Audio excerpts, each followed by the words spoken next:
তো শুরু করছি ক্রোমোজোম। এটা হচ্ছে জীবনের প্রবাহমানতা 2 নম্বর চ্যাপ্টার।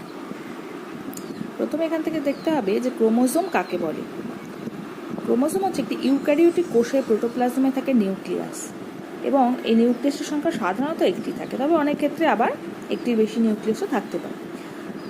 ইউক্যারিওটিক কোষে ক্রোমাটিন জালিকা থেকে উৎপন্ন নিউক্লিয় প্রোটিন দ্বারা গঠিত স্বপ্রজননশীল সূত্রাকার বস্তু জীবের বৈশিষ্ট্যাবলী নিয়ন্ত্রক জিন বহন করে, এবং যেটি বংশগত পরম্পরায় সঞ্চারিত হয় এবং প্রজাতির পরিব্যক্তি ও বিবর্তনে ভূমিকা গ্রহণ করে। একে ক্রোমোজোম বলা হয়।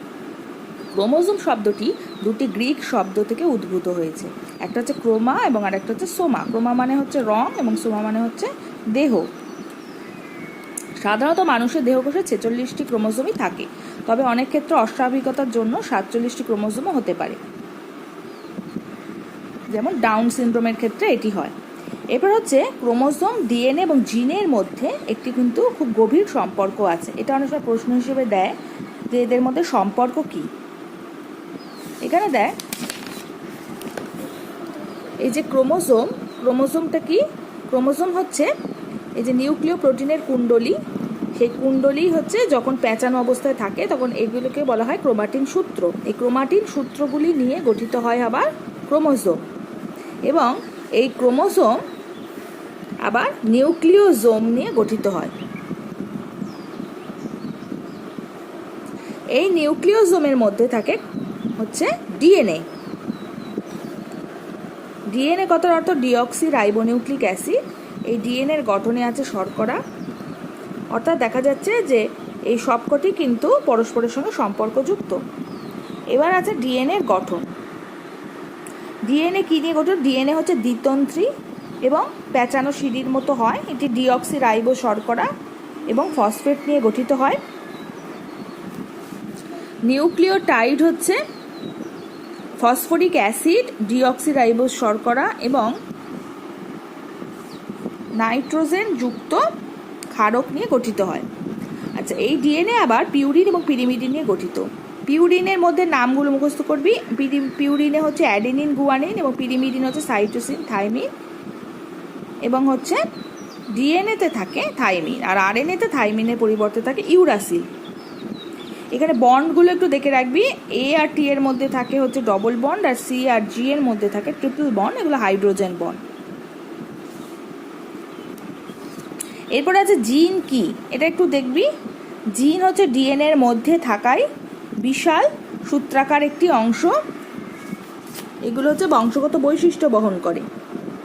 এরপর ক্রোমোজোমের প্রকারভেদ, অটোজোম এবং সেক্স ক্রোমোজোম। অটোজোমের সংখ্যা হচ্ছে আমাদের 44টি বা 22 জোড়া, আর সেক্স ক্রোমোজোমের সংখ্যা হচ্ছে 1 জোড়া। এটা এক্স আর ওয়াই দ্বারা প্রকাশ করা হয়। যখন এক্স ক্রোমোজোম থাকে তখন সেটি মহিলাকে বোঝায়, এবং এক্স ওয়াই থাকলে তাকে পুরুষকে বোঝায়। আর একটা আছে, প্রশ্ন আসে তোদের যে জননকোষ, শুক্রাণু বা ডিম্বাণুতে ক্রোমোজোম সংখ্যা কটি? এটার উত্তর হচ্ছে 23টি, 22টি অটোজোম ও 1টি যৌন ক্রোমোজোম। এরপর আছে ক্রোমোজোমের গঠন। ক্রোমোজোমের গঠনটা পড়ার সময় তোর পাশে যে ছবিটা আছে তোদের বইতে, এই বইটাতে এই ছবিটা আছে, ওই ছবিটা একটু খেয়াল করবি। দেখ, এখানে যে অংশগুলো আছে তার মধ্যে ক্রোমাটিড আছে। ক্রোমাটিড হচ্ছে যে ক্রোমোজোমের দৈর্ঘ্য বরাবর সূত্রাকার অংশ দেখা যায়, এদের বলা হয় ক্রোমাটিড। এরপর মুখ্য খাঁজ আছে এবং সেন্ট্রোমিয়ার আছে। মুখ্য খাঁজ এবং সেন্ট্রোমিয়ার দুটোকে একই অংশ।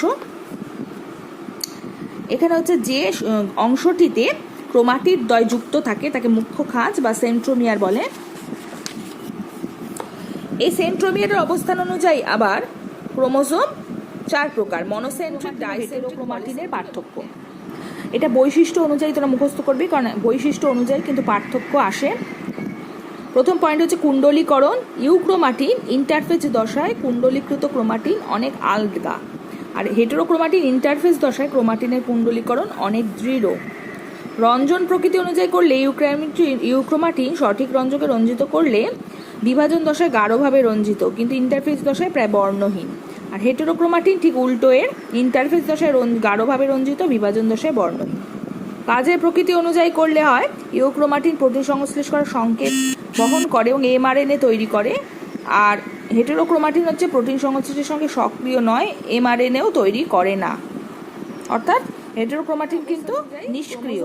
4 প্রকার: মনোসেন্ট্রিক, ডাইসেন্ট্রিক, পলিসেন্ট্রিক, অ্যাসেন্ট্রিক, এছাড়া মেটাসেন্ট্রিক, সাবমেটাসেন্ট্রিক, অ্যাক্রোসেন্ট্রিক এবং টেলোসেন্ট্রিক। আচ্ছা, এখানে দেখ, পলি বলতে হচ্ছে, পলিসেন্ট্রিক হচ্ছে যার অনেকগুলি সেন্ট্রোমিয়ার থাকে, ডাইসেন্ট্রিক যার 2টো সেন্ট্রোমিয়ার থাকে, মনোসেন্ট্রিক যার 1টা সেন্ট্রোমিয়ার থাকে, আর অ্যাসেন্ট্রিক যার সেন্ট্রোমিয়ার থাকে না। এরপর হচ্ছে মেটাসেন্ট্রিক, সাবমেটাসেন্ট্রিক, অ্যাক্রোসেন্ট্রিক, টেলোসেন্ট্রিক। এগুলো হচ্ছে তোর মেটাসেন্ট্রিক, সাবমেটা, অ্যাক্রোসেন্ট্রিক, টেলোসেন্ট্রিক হচ্ছে তোদের বইতে সংজ্ঞা দেখবি দেওয়া আছে। টেলোসেন্ট্রিক হচ্ছে যেটা টেলোমিয়ারে অর্থাৎ একদম শেষ প্রান্তে সেন্ট্রোমিয়ার থাকে, সাবমেটাসেন্ট্রিক, অ্যাক্রোসেন্ট্রিক আর হচ্ছে মেটাসেন্ট্রিক। প্রত্যেকটা সংজ্ঞা বইতে আছে, এগুলো দেখে নিবি। কাইনেটোকোর হচ্ছে ক্রোমোজোমে সেন্ট্রোমিয়ার অঞ্চলে থাকা প্রোটিনের প্যাড বেমতন্তুর অনুনালিকার সঙ্গে ক্রোমোজোমকে যুক্ত করে। এই কাইনেটোকোরের কাজ আসতে পারে, এই দেখ শেষে দেওয়া আছে, অনুনালিকার সাথে ক্রোমোজোমকে যুক্ত করে এবং কোষ বিভাজনের সময় অ্যানাফেজিক চলনকে নিয়ন্ত্রণ করে। এরপর হচ্ছে গৌণ খাঁজ, আরেকটি অংশ ক্রোমোজোমের। গৌণ খাঁজ হচ্ছে মুখ্য খাঁজ ছাড়াও আরেকটি অংশ থাকে, তাকে গৌণ খাঁজ বলে। এর আরেকটা নাম হচ্ছে এনওআর, নিউক্লিওলার অর্গানাইজিং রিজিয়ন, কারণ এখানে নিউক্লিওলার সংগঠিত হয়। এই অংশটির কাজ হচ্ছে, এই অংশটি রাইবোজোমাল আরএনএ তৈরিতে সক্রিয় ভূমিকা নেয়। গৌণ খাঁজের কোনো বেমতন্তু সংযোগ নেই। এরপর হচ্ছে স্যাটেলাইট। কোনো কোনো ক্রোমোজোমে স্যাটেলাইট বলে একটি ক্ষুদ্র গোলাকার অংশ দেখা যায়, আবার কোনো কোনো ক্রোমোজোমে এটি থাকেও না। যাদের এটা থাকে তাদের স্যাট ক্রোমোজোম বলে। টেলোমিয়ার, এর টেলোমিয়ারের কাজও অনেক সময় এসেছে। টেলোমিয়ার হচ্ছে ক্রোমোজোমের প্রান্তদ্বয়কে টেলোমিয়ার বলে। কাজ হচ্ছে অবিচ্ছিন্ন টেলোমিয়ার ক্রোমোজোমের নির্দিষ্ট গঠন নিয়ন্ত্রণ করে। আর এরপর প্রাথমিক খাঁজ ও গৌণ খাঁজের একটা পার্থক্য তৈরি করে রাখবি। এরপর হচ্ছে ক্রোমোজোমের উপাদান কি, এটা অনেক সময় পরীক্ষায় দেয়। ক্রোমোজোমের উপাদান হচ্ছে প্রোটিন, ধাতব আয়ন এবং নিউক্লিক অ্যাসিড দিয়ে ক্রোমোজোম গঠিত হয়। দেখ, ক্রোমোজোম প্রোটিনের পরিমাণ প্রায় 55%, এতে হিস্টোন এবং নন হিস্টোন প্রোটিন থাকে।